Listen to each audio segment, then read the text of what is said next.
ছুটি থাকলেও সেই স্কুলে যেয়ে বসে থাকতো।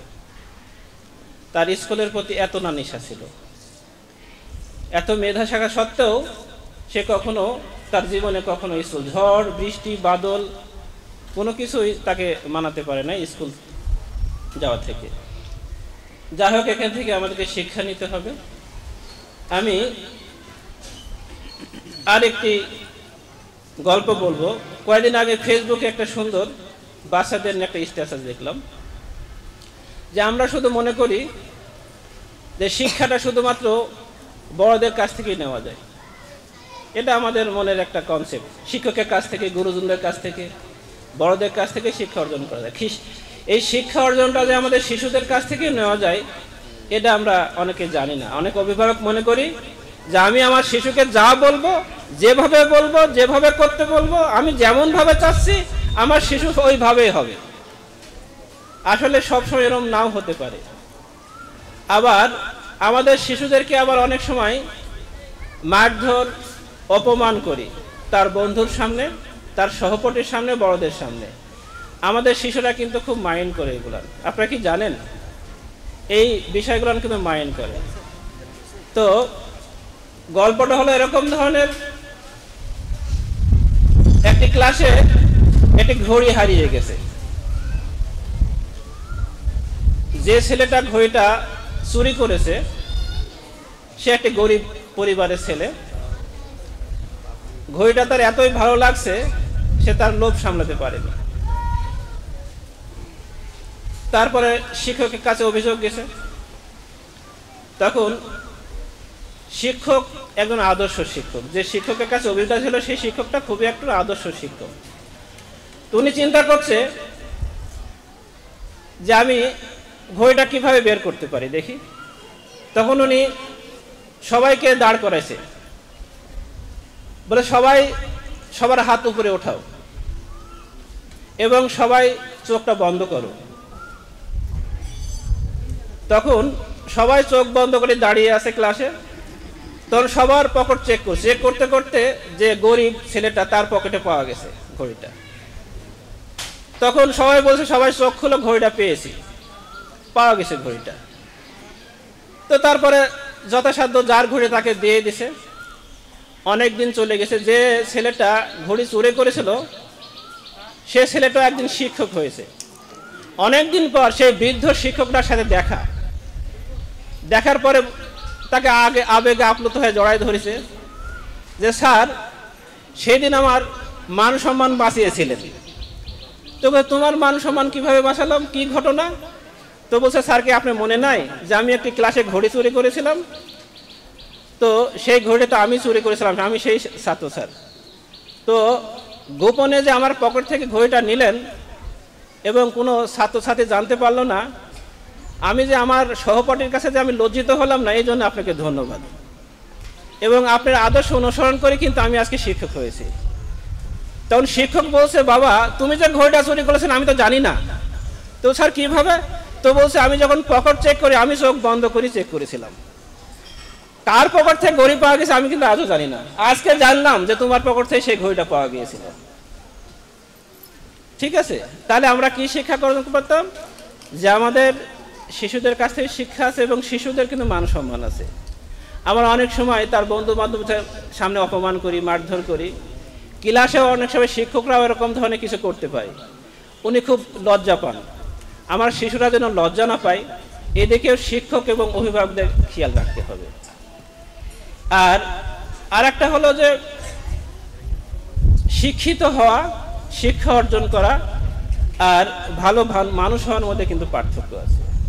ভালো রেজাল্ট করতে পারে আপনার ছেলে, জিপিএ গোল্ডেন পেতে পারে, ভালো শিক্ষিত হতে পারে এবং ভালো চাকরি করতে পারে, কিন্তু ভালো মানুষ যদি না হয় তাহলে তার শিক্ষা খুব একটা কাজে আসবে না।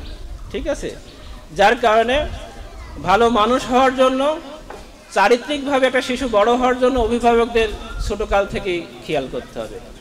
আমি রাসূল সাল্লাল্লাহু আলাইহি ওয়াসাল্লাম একটা ছোট্ট হাদিস বলে শেষ করব। একটা শিশুর বয়স যখন 2 বছর হয় তখন রাসূল সাল্লাল্লাহু আলাইহি ওয়াসাল্লাম বলেছেন তোমরা তাদের বিছানাটাকে পৃথক করে দাও। কেন বলেছেন? এর একটা বিশাল তাৎপর্য আছে। কিন্তু আমাদের অভিভাবক যারা এখানে মা বাবা আছেন তাদের এখান থেকে একটু হলে শিক্ষা নেওয়া উচিত। অবশ্যই অনেকে জানেন বিষয়টা, কেন বীজটা পৃথক করতে বলেছে। একটা শিশু যখন 2 বছর বয়স হয় তখন তারা ভালো মন্দ বুঝতে শিখে, অভিভাবক পিতামাতার অনেক ধরনের আচরণ তারা বুঝতে শিখে। পিতামাতা কর্তৃক এমন কোনো আচরণ শিক্ষা মানে শিশু যেন না শিখে যেটা দেখে শিশু নষ্ট হতে পারে বা খারাপ পথে যেতে পারে, যার কারণে শিশুদের সামনে ঝগড়াঝাটি করা, এমন ধরনের আপত্তিকর আচরণ না করা যে আপত্তিকর আচরণটা শিশুর মধ্যে মনে দাগ কাটতে পারে। এই জন্যই ছোটকাল থেকে বলা হয়েছে তোমরা কি করো, বিছানা পর্যন্ত পৃথক করে দাও, তোমাদের খারাপ আচরণগুলো যেন শিশুরা অবলোকন না করে। যার কারণে শিশুদের সামনে সব সময়ের জন্য আমাদের সতর্ক থাকতে হবে, ভালো শিক্ষাটা অর্জন করে আমার কাছ থেকে, যেন খারাপ কিছু আমার কাছ থেকে, পিতামাতার কাছ থেকে, অভিভাবকের কাছ থেকে, প্রতিবেশীর কাছ থেকে, শিক্ষকের কাছ থেকে যেন কখনোই না অর্জন করতে পারে। এখান থেকে শিশুরা কিন্তু বড় হবে। পরিবারের শিক্ষা থেকে সারা জীবন কেউ কখনো বের হতে পারে না, যত প্রেসিডেন্ট হোক, সচিব হোক আর ম্যাজিস্ট্রেট হোক। যার কারণে পরিবারের শিক্ষাই শিশুর সবচেয়ে বড় শিক্ষা, এবং সবচেয়ে শিক্ষাগুরু হলো তার মা। প্রত্যেকটা মহামানবের ইতিহাস ঘাঁটলে দেখা যায় যে তার পিছনে অজস্র পরিশ্রম ছিল তার মায়ের। যার কারণে মাকে সচেতন হতে হবে, পিতামাতাকে সচেতন হতে হবে, অভিভাবকদের সচেতন হতে হবে, এবং অভিভাবক পিতামাতা সবাই মিলে সম্মিলিতভাবেই আমাদের একটা শিক্ষা এবং শিক্ষিত জাতি গড়ে উঠবে। আমরা পলাশ ভাইয়ের সাথে প্রায় আমি বসি, অভিভাবকদের বিভিন্ন রকমের অভিযোগ, বিভিন্ন রকমের কথা, ছাত্রছাত্রীর বিভিন্ন অভিযোগ প্রায় আমি শুনি, ঠিক আছে। যার কারণে এইসব বিষয় নিয়ে আপনারা টেকনিক্যালিভাবে আগানোর চেষ্টা করবেন, যে এমন কিছু আমরা যেন বাড়াবাড়ি না করি যেটা আমার এবং আমার শিশুর ভবিষ্যতের জন্য যেন কখনো খারাপ না হয়। তো সবাই ভালো থাকুন, সুস্থ থাকুন, যে রেজাল্টটি কেন না আমরা অর্জন করি, আমার শিশুরা অর্জন করুক, সেটাতে আমরা সন্তুষ্ট থাকবো।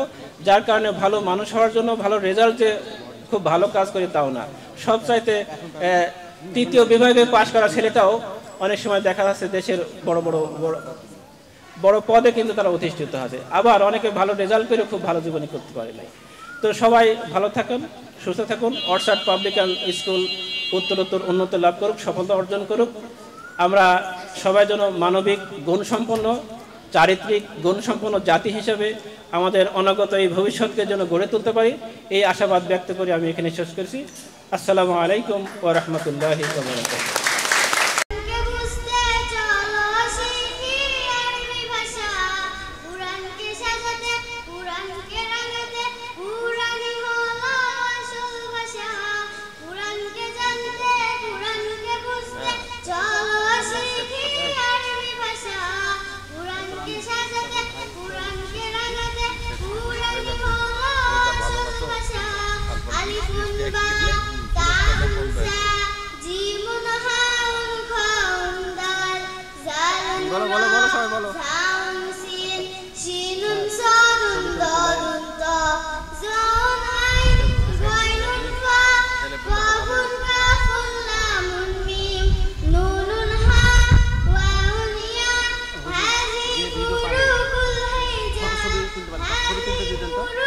ভালো কুরআনকে জানতে কুরআনকে বুঝতে চলো শিখি আরবি ভাষা কুরআনকে সাজাতে কুরআনকে রাঙাতে কুরআনই হলো আসল ভাষা আলিফুন বা তাউন সা জিমুন হাউন খাউন দাল জালুন রা জাউন সিন শিনুন সাদুন দাদুন দা জাউন আইন গায়নুন ফা এই কাছ থেকে তুলো, বসো না, সবসময় ছবি তুলো, সবাই হাত তুলো, সবাই হাত তুলো, হাত নাড়াও, হাত নাড়াও।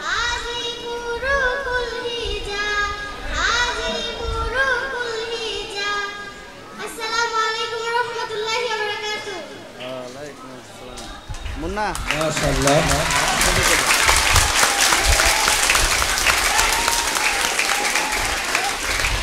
মাশাআল্লাহ, জাযাকাল্লাহ, বারাকাল্লাহ, হাইয়াকুমুল্লাহ। অত্যন্ত সুন্দরভাবে তিনি আমাদের মাঝে ইসলামিক সঙ্গীত পরিবেশনা করেছেন। অন্তর থেকে তার জন্য দোয়া এবং ভালোবাসা। আল্লাহ পাক রব্বুল আলামিন তার কণ্ঠকে পুরো পৃথিবীর জন্য কবুল করুন, সকলে বলে আল্লাহুম্মা আমিন। এ পর্যায়ে আমাদের সামনে আমাদের অত্র প্রতিষ্ঠানের সম্মানিত পরিচালক, আমাদের প্রিয় স্যার জনাব মোহাম্মদ পলাশারী স্যার আমাদের এখানে ভর্তি করতে দেরি হয়েছিল।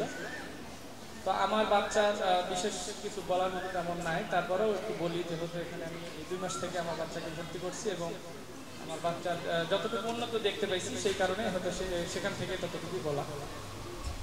এই প্রতিষ্ঠানের নাম যতটুকু আমি শুনেছিলাম তার থেকে আমি মানে আমার বাচ্চাকে ভর্তি করাচ্ছি এবং এই 2 মাসে আমার বাচ্চার যতটুকু উন্নতি আমি দেখছি, তো আমার কাছে অনেক ভালো লাগছে। এবং আজকে সকালেই আমি এই প্রতিষ্ঠানের পরিচালক পলাশ ভাইয়ের সঙ্গে কথা বলে গেলাম আমার বাচ্চা সম্পর্কে। তো আমার বাচ্চা কথা বলতে কি আসলে তেমন মানে একটু বলি, শেয়ার করি বিষয়টা, যে আমার বাচ্চা এক সময় দিনের মধ্যে আমাকে কমপক্ষে 50 থেকে 60 বার তাকে পড়ার কথা বলতে হতো। তো এখন দেখি এখানে যে আমার বাচ্চা এখন প্রায় 8টার আগে কখনোই ঘুম থেকে আমি উঠাতে পারি না। এখন ভোর 6টা থেকে সে ঘুম থেকে উঠে তার ব্রাশ করার পরে বা হচ্ছে তার সঙ্গে কাজগুলো করার পরে সে পড়ার টেবিলে বসে যায় এবং এখান থেকে স্কুল থেকে যাওয়ার পরে প্রায় 3:45টার দিকে সে স্কুল থেকে যায় এবং যাওয়ার পরে সে একটু নাস্তা করে রেস্ট করে আবার হচ্ছে মাগরিবের পরে পড়াশোনা করতে বসে। তার ভিতরে আমি যতটুকু উন্নতি দেখতে পেয়েছি আমি চেষ্টা করবো প্রত্যেকটা গার্জেনের কাছেই বলবো বা প্রত্যেকটা বাবা মায়ের কাছে যে আমি এখান থেকে যতটুকু আমার বাচ্চার উন্নতি দেখতে পেয়েছি, আপনারা তো অনেক আগে থেকে আছেন, হয়তো আপনাদের আরও বেশি খেয়াল করা উচিত বা খেয়াল করছেন। তো সবার কাছে মানে আশা রাখি যে একটু বাড়ির দিকে আপনারা বেশি করে খেয়াল রাখবেন সন্তানদের প্রতি, কারণ স্কুলে আসার পরে শিক্ষকরা বা ম্যাডামেরা তো চেষ্টা করবেই তাদেরকে পরিপূর্ণ মানুষ হিসেবে গড়ে তোলার জন্য। তার সঙ্গে প্রত্যেকটা গার্জেনেরই উচিত যে আমার ছেলে বা মেয়ে কোথায় কী করতেছে বা কতটুকু পড়তেছে কিনা এবং পারিবারিক শিক্ষাটা মানে মাথায় রাখতে। এই বলে আমি আমার সংক্ষিপ্ত বক্তব্য শেষ করছি। আসসালামু আলাইকুম। আমি বলবো হ্যাঁ, আলহামদুলিল্লাহ, তিনি অত্যন্ত সুন্দর বক্তব্য আমাদের মাঝে দিয়েছেন। ভাইকে ধন্যবাদ, শুকরিয়া তার জন্য দোয়া এবং ভালোবাসা। এ পর্যায়ে অত্র প্রতিষ্ঠানের সম্মানিত পরিচালক, তিনি আমাদের মাঝে অত্যন্ত মূল্যবান এবং জ্ঞান গর্ভণ আলোচনা করবেন। জনাব মোহাম্মদ পলাশারী স্যার অত্র প্রতিষ্ঠানের সম্মানিত পরিচালক, তাকে বিশেষভাবে কিছু দিক নির্দেশনামূলক আলোচনা করার জন্য বিশেষভাবে অনুরোধ করছি। Thank you, sir, for your wonderful speech. Now, our director, sir, Palash sir, will give his wonderful, valuable, and priceless speech.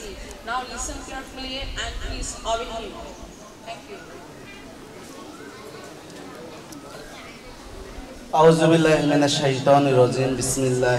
প্রথম সাময়িক ফল প্রকাশ অনুষ্ঠানে উপস্থিত অভিভাবকবৃন্দ, উপস্থিত অত্র প্রতিষ্ঠানের সভাপতি মুক্তা ভাই, উপস্থিত আমার সহকর্মীবৃন্দ, আমার সিনিয়র ছাত্রছাত্রীবৃন্দ, সবাইকে জানাই সালাম, আসসালামু আলাইকুম। কেমন আছো সবাই? খুব টেনশন, তাই না? টেনশনে কোনো কিছু নাই। যাই হোক, আমার সভাপতি অলরেডি আমাকে বলে দিয়েছে যে আকাশের অবস্থা খারাপ, বেশি কথা বলার দরকার নাই, অল্পতেই সারতে হবে। সেক্ষেত্রে আমি কয়েকটা পয়েন্ট লিখে রাখছি, এটা না বললেই না। আর এইগুলো আমাদেরকে মানতে হবে। আমার কাছে যেটা মনে হয়, রান্না করতে হলে চুলার দরকার, রান্না করতে হলে গ্যাসের দরকার, পাতিলের দরকার। তেমনিও আমি যেগুলো বলবো এগুলো মানতে হবে। প্রতিষ্ঠানে যেগুলো না মানলে আপনি স্টুডেন্ট, আপনার বাচ্চা আসবে যাবে, এতটুকু শেষ। তো প্রথমে যেহেতু রেজাল্টের বিষয়টা বলি। এবার আমাদের তুলনামূলক রেজাল্ট, প্রতিটা বাচ্চার রেজাল্ট খারাপ হবে। কারণ হলো 2-3টা। প্রথমত আমরা বই পেয়েছি আজ থেকে 1 মাস আগে, আপনারা নিজেই জানেন। ইভেন বর্তমানে অনেক জনাই তাদের বইয়ের সহায়ক বইগুলো আপনারা দেন নাই, কিনে দেন নাই। তাহলে আপনি চিন্তা করেন, ছেলে মেয়েদেরকে চাপ দিচ্ছি পড়ো পড়ো পড়ো, কিন্তু তাদের কাছে বই নাই, তাহলে রেজাল্ট আশা কি করবেন? আমাদের 4টা মাস ক্লাস হলো, আমরা অনলাইন থেকে পিডিএফ বের করে আমরা সেই পিডিএফ দেখে কিন্তু পড়াচ্ছি। বিভিন্ন স্কুল কলেজে দেখবেন ওদের ক্লাস হচ্ছে কি জানি না, বাসাতে থেকে বা স্কুল কর্তৃপক্ষ ওদেরকে বলে দিচ্ছে অমুক ফটোকপির দোকানে পিডিএফ করা আছে, ওখান থেকে নিয়ে নাও। আর আমরা ওই পিডিএফ নিয়ে বাচ্চাদের ক্লাস করে রেজাল্ট তৈরি করছি। তাহলে সচরাচর রেজাল্ট যদি খারাপ হয় তাহলে আমার মনে হয় যে বাচ্চা কাচ্চাকে বলার কোনো অবকাশ নাই, ইভেন স্কুলকেও বলার কিছু নাই। আমার মনে হয় যে দোষ তো মূল জায়গা থেকে আসছে। এর জন্য আমার কাছে যেটা মনে হয়, এবার প্রতিটা বাচ্চার আমি রেজাল্ট যেহেতু দেখলাম, প্রতিটা বাচ্চা আমি যেটা আশা করি নাই সেটা হচ্ছে। ইনশাল্লাহ এরাই দেখবেন যে দ্বিতীয় সময়কে অনেক ভালো করবে, তার ডাবল রেজাল্ট করবে। এখন যারা 50 পাচ্ছে তখন দেখবেন যে তারা প্রায় 80-85 পাবে ইনশাল্লাহ, আমার বিশ্বাস। তো আপনারা একটা রিকোয়েস্ট রাখবো যে এই প্রথম সময়ে বাচ্চাদেরকে কিছু বলার দরকার নাই, দ্বিতীয় সময়কে বাচ্চাদেরকে যদি বলার প্রয়োজন হয় আপনি সহ আমি সহ বলবো, কিন্তু এই প্রথম সময়কে কিছু বলার দরকার নাই। রেজাল্ট যেহেতু বই পরে পেয়েছি না আগে পেয়েছি, আপনাদের মত কি বই কি আগে পেয়েছি? 3 বই কবে পেয়েছো? 3 বই ক্লাস 6-7 এ স্যার বসে আছে, স্যারের মেয়ের 7 বই দিয়েছি আমরা পরীক্ষার আগা দিন, 7 এর বই দিয়েছি পরীক্ষার আগা দিন আমরা, তাহলে কি করে সম্ভব? তো যাই হোক, আমাদের পরীক্ষাটা রেজাল্টের বিষয়টা এটা দেখবেন। আর একটা বিষয় হলো যে আমাদের ফল প্রকাশ হচ্ছে আজকে, কিন্তু এটার পুরো ফার্স্ট সেকেন্ড হবে না। আমরা জাস্ট এই রেজাল্টটা দিলাম, দেওয়ার পরে আজকে বাচ্চাদের কাছে যাবে, যাওয়ার পরে এই কাগজটা কিন্তু আমরা নিয়ে নিব বাসায়, এই স্কুল আবার নিয়ে নিব। নিয়ে নেওয়ার পরে প্রথম সাময়িক, দ্বিতীয় সাময়িক এবং বার্ষিক মেলে 3টা মেলে রেজাল্ট হবে। এখন আপনারা যদি মনে করেন যে এই তুই তো ফার্স্ট হস নাই বা তুই এত নাম্বার কম পাইছিস তাহলে তুই মনে হয় আর ভালো করবি না, সেটা না। প্রথম সাময়িকে যদি রেজাল্ট খারাপ হয়, দ্বিতীয় সাময়িকে যদি ভালো হয়, তৃতীয় সাময়িকে ভালো হয়, 3টা মেলে কিন্তু ফার্স্ট হবে। এর জন্য পিছনে কি হয়েছে এদিকে আর খেয়াল করবো না, আগামী দিনগুলোতে ভালো যেন করে এই জিনিসটা দেখবো।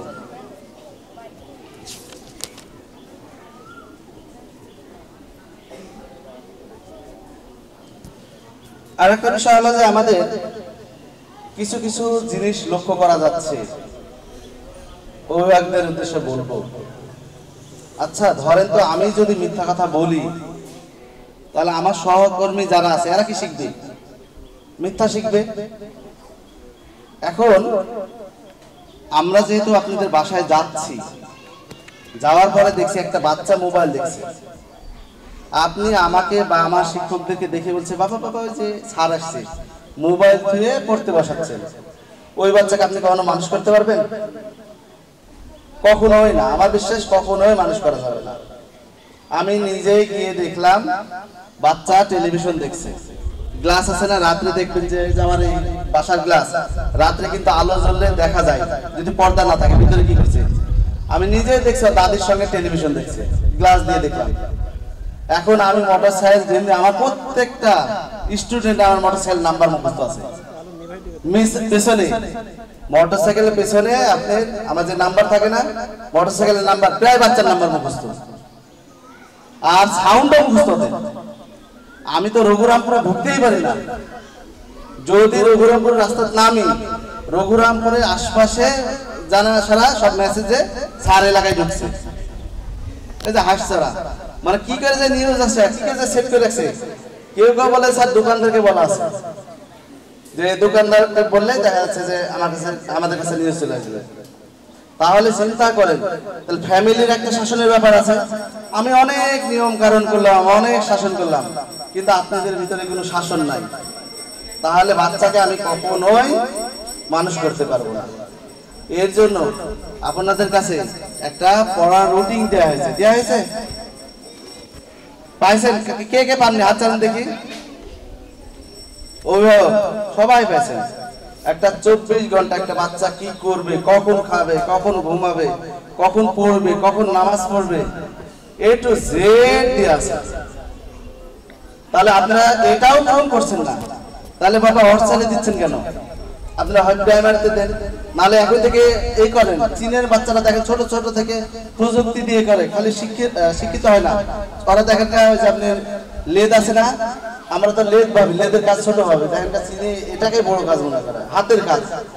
সৃজনশীলতা, ওদের এই কাজগুলো বেশি চলে চীন দেশে, জাপান দেশে।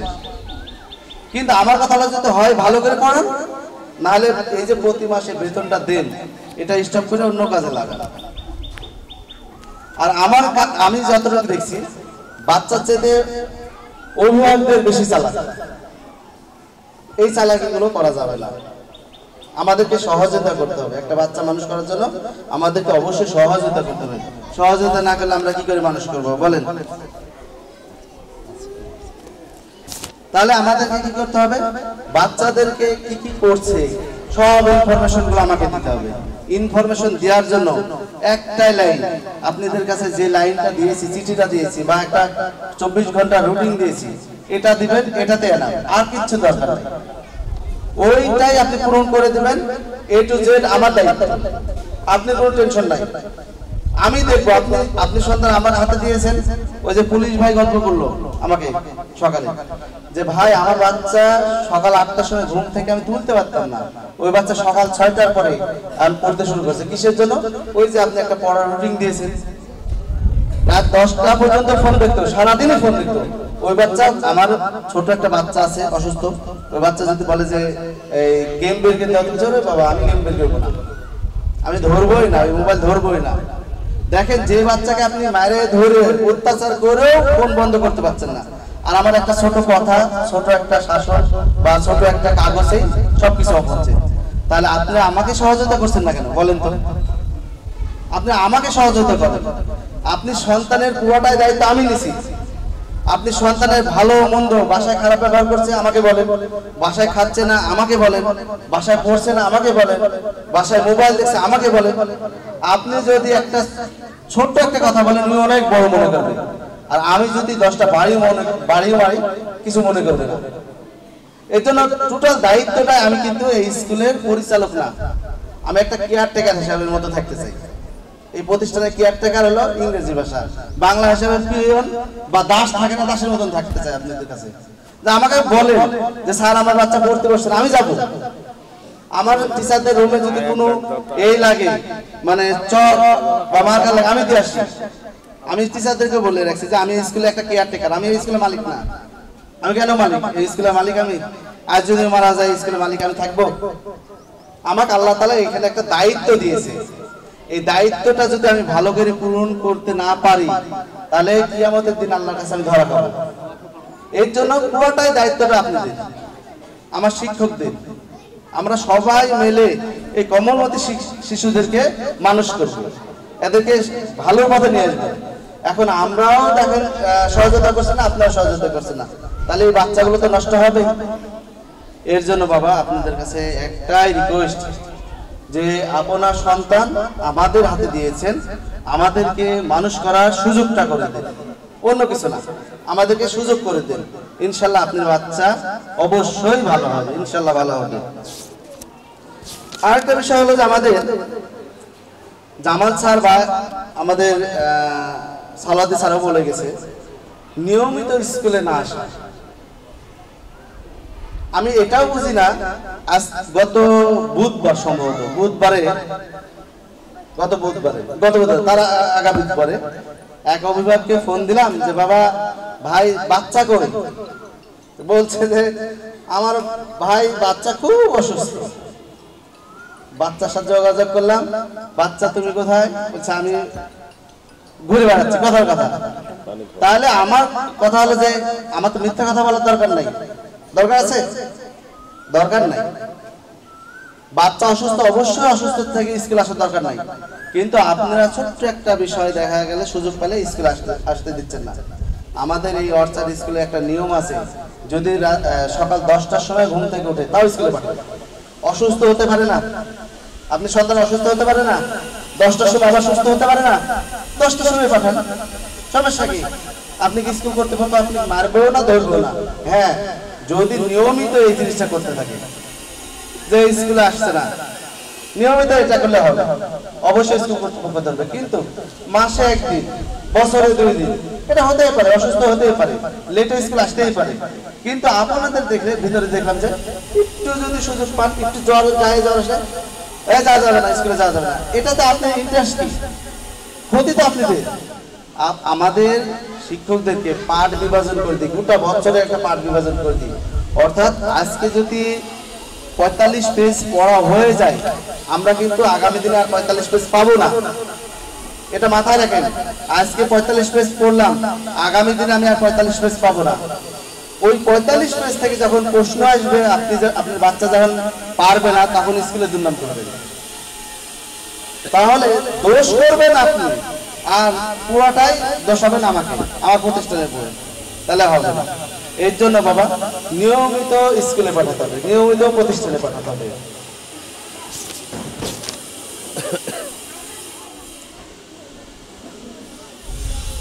আরেকটা বিষয় হলো যে আমাদের এটা না বললেই না, আমি যেহেতু আর কথা বাড়াবো না, কারণ প্রায় কথাগুলো আপনাদের সাথে আমরা প্রতিষ্ঠানে পাঠ টু পাঠ কথা হয়, বাসায় গিয়ে কথা বলি। এখন যত কথাই বলি না কেন কোনো ভুলক্ষেপ হবে না, কিন্তু আমি দেখি আপনাদের বাসায় গিয়ে আমরা কথা বলি বা অফিসে আসেন, তো আমি এই জানি আমার কাছে একটা খারাপ মনে হচ্ছে, বা সত্য কথা হলো যে আমাদের প্রতিষ্ঠান কিন্তু আপনাদের টাকা দিয়েই চলে। আপনাদের টাকা দিয়ে চলে না, আপনাদের টাকা দিয়েই চলে প্রতিষ্ঠানটা। ইদানিং দেখছি যে প্রতিষ্ঠানের যে বেতনগুলো, আমার সভাপতি কিন্তু প্রতি মাসেই আমার কাছ থেকে হিসাব নেয়, সিগনেচার করে। তো অনেক সময় বলে যে এদেরকে কি বলা হয়, আমি বললাম যে জি ভাই, ওরকম বলা হয় না, ওরা দিয়ে যায়। তো ইদানিং দেখলাম যে প্রতিষ্ঠানে আপনাদের কাছে চিঠি দিতে হচ্ছে, এটা যেটা লজ্জাজনক। এর আগে আমি চিঠি দিই নাই। আপনাদের কাছে রিকোয়েস্ট থাকবো যে আমাদের কোনো বাইরে থেকে অনুদান আসে না, আমার সভাপতি পাশে আছে জানে, আমাদের কোনো অনুদান আসে না, আপনাদের টাকা দিয়ে প্রতিষ্ঠানটা পরিচালনা করতে হয়।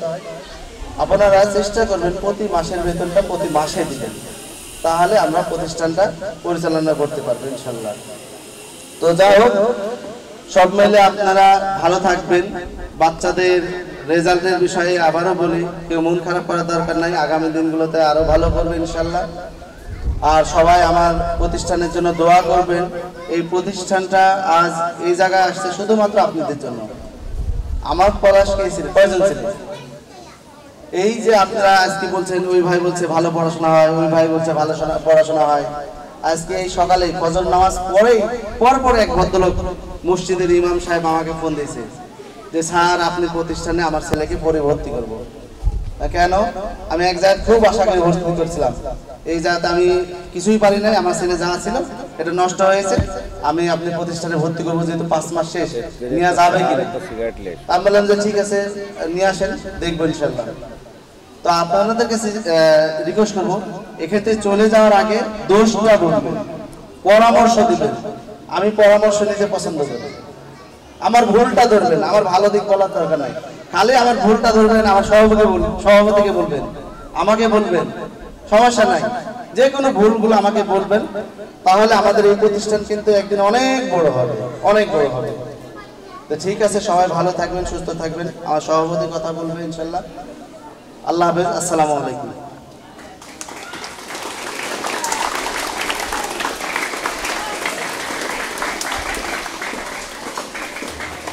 আলহামদুলিল্লাহ, শুকরিয়া, জাযাকাল্লাহ, বারাকাল্লাহ ফি হায়াতি।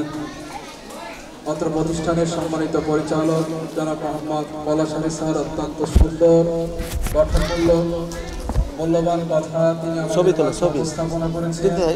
আল্লাহ পাক রব্বুল আলামিন তার কথাগুলো মেনে আমাদেরকে বাস্তব জীবনে রূপ দেওয়ার তৌফিক দান করুন, সকলে বলে আল্লাহুম্মা আমিন। এ পর্যায়ে আপনাদের মাঝে অত্র প্রতিষ্ঠানের সম্মানিত সভাপতি, সম্মানিত অভিভাবক চোদ্দহনারা আলহাজ আজিজুল বারী মুক্তা নানাকে অত্যন্ত দিকমূল্য গঠনমূল্য প্রতিষ্ঠান সম্পর্কে কিছু কথা বলার জন্য বিশেষভাবে অনুরোধ জানাচ্ছি। Thank you, sir, for your valuable speech and advices. We accept that we are follow his orders and advices. Now we request our chairman, sir, Alhaj Azizul Bari Mukta, please give us the path of our success. বিসমিল্লাহির রহমানির রহিম। প্রথম সাময়িক পরীক্ষার আজকে ফল সবার ভিতর একটা বই পেতে দেরি হয়েছে, আবার আপনারাও বই কিনে দেননি। আপনারা যে একটা বাচ্চাকে লেখাপড়া করাবেন তার যে বই লাগে সেই বইটা আপনারাও কিনে দেননি, সে দোষটা কিন্তু আপনাদেরই। আপনার বাচ্চাকে ভালো করে মানুষ করতে হলে বই লাগে, লেখাপড়ার জন্য বই লাগে, বই না দিলে তো লেখাপড়া হবে না। যাই হোক, আজকে অভিভাবকের কাছে একটাই অনুরোধ, সেটা হলো বাচ্চাদের যা বাসায় যা মারধর করবেন না, চোখ পাকাবেন না, কারণ এইবারকার রেজাল্টটা ভালো হবে না, সামনে বার এর পরে যে রেজাল্টটা হবে সেই রেজাল্টটা দেখি তখন বাচ্চাকে বকেন, তার আগে বকেন না। আর আপনাদেরও সময় নষ্ট করবো না, আপনারা যা রান্না বান্না করবেন, খাওয়া দাওয়া করবেন, যার জন্য আমি আর বেশি দীর্ঘায়িত করব না। আপনাদের রেজাল্ট দিয়ে আপনারা বাড়ি দিব, আপনারা বাড়িতে যা রান্না বান্না করে ছেলের সাথে করে খাবেন ইনশাল্লাহ। সবাইকে ধন্যবাদ। আসসালামু আলাইকুম। দাও রেজাল্ট দাও, রেজাল্ট দাও, রেজাল্ট দাও না ভাই, রেজাল্ট দাও। ওয়ালা সাইয়্যিদুল মুরসালিন ওয়ালা আলিহি আসহাবিহি আজমাইন। আলহামদুলিল্লাহ, শুকরিয়া সে মহান আল্লাহ সুবহানাহু ওয়া তাআলার দরবারে। আলহামদুলিল্লাহ, অর্চাড পাবলিক স্কুল অ্যান্ড কলেজের আজকে প্রথম বার্ষিকীর ফল প্রকাশ অনুষ্ঠানে সম্মানিত উপস্থিত সকল ছাত্রছাত্রী এবং অভিভাবক সবার জন্যই দোয়া এবং ভালোবাসা এবং সবাইকে আন্তরিক মোবারকবাদ এবং শুকরিয়া জানিয়ে কিছু কথা শুরু করছি। আলহামদুলিল্লাহ, আমাদের প্রিয় প্রতিষ্ঠান orchard public school and college, আলহামদুলিল্লাহ এই প্রতিষ্ঠানে আমাদের যতগুলা ছাত্রছাত্রী আমাদের আছেন, আলহামদুলিল্লাহ সকলের উদ্দেশ্যে কিছু কথা এবং সর্বপ্রথম তাদের জন্য দোয়া। যেহেতু আজকে তাদের জন্য রেজাল্ট হয়েছে, তাদের আলহামদুলিল্লাহ অনেকের রেজাল্ট ভালো হবে, অনেকের রেজাল্ট খারাপ হবে। তো ভালো খারাপ মূলত মূল কথা এটা নয়, সকলের জন্য দোয়া করি আল্লাহ পাক রব্বুল আলামিন যেন সবাইকেই সঠিকভাবে কামিয়াবি অর্জন করার তৌফিক দান করেন এবং আল্লাহ পাক রব্বুল আলামিন যেন এই প্রতিষ্ঠানটাকে আল্লাহ পাক রব্বুল আলামিন যেন কবুল করেন এবং এই প্রতিষ্ঠানে জেনারেলের পাশাপাশি আল্লাহ পাক রব্বুল আলামিন যেন কোরআন এবং হাদিসের সঠিক শিক্ষা যেন আল্লাহ পাক রব্বুল আলামিন আমাদেরকেও দেওয়ার তৌফিক দান করেন। সবথেকে ভালো লাগার কথা, ভালো যেটা গুরুত্বপূর্ণ বিষয় সেটা হচ্ছে আমাদের এই প্রতিষ্ঠানে জোহরের নামাজটা জামাতের সহিত হয়। আলহামদুলিল্লাহ, প্রতিটি বাচ্চা তারা নামাজ পড়ে আলহামদুলিল্লাহ জামাতের সহিত, এবং মেয়েরাও পর্দার সহিত তারা নামাজ ঘরে তাদের যে নামাজ পড়ার জন্য জায়গা আছে সেই নামাজ রুমে তারাও সালাত আদায় করে।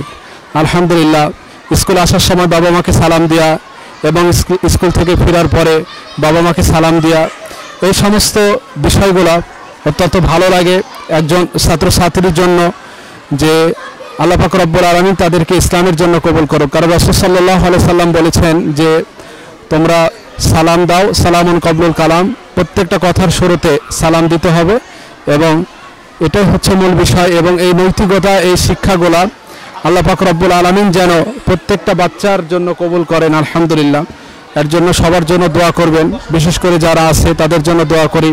আল্লাহ পাক রব্বুল আলামিন যেন তাদের মেধা শক্তিগুলা বিকশিত করে দেয়। আল্লাহ পাক রব্বুল আলামিন যেন তাদের পরবর্তী জীবনগুলা, শিক্ষার যে জীবন, আল্লাহ পাক রব্বুল আলামিন যেন এই জীবনটাকে সুন্দর করে দেয়। এবং প্রত্যেকটা শিক্ষক শিক্ষিকার জন্য আপনারা দোয়া করবেন, আল্লাহ পাক রব্বুল আলামিন যেন তাদেরকে এই মেধা শক্তি দান করেন যাতে তারা সুন্দরভাবে ছাত্রছাত্রীদেরকে সঠিকভাবে সুন্দর শিক্ষা প্রদান করতে পারে। এবং যারা লাইভটা দেখছেন এবং আমাদের সাথে সংযুক্ত হয়েছেন তাদের জন্য ভালোবাসা এবং তাদের জন্য দোয়া রেখে আমি সংক্ষিপ্ত কথা শেষ করছি। সকলে ভালো থাকবেন, সকলে সুস্থ থাকবেন। আসসালামু আলাইকুম ওয়া রাহমাতুল্লাহি ওয়া বারাকাতুহু।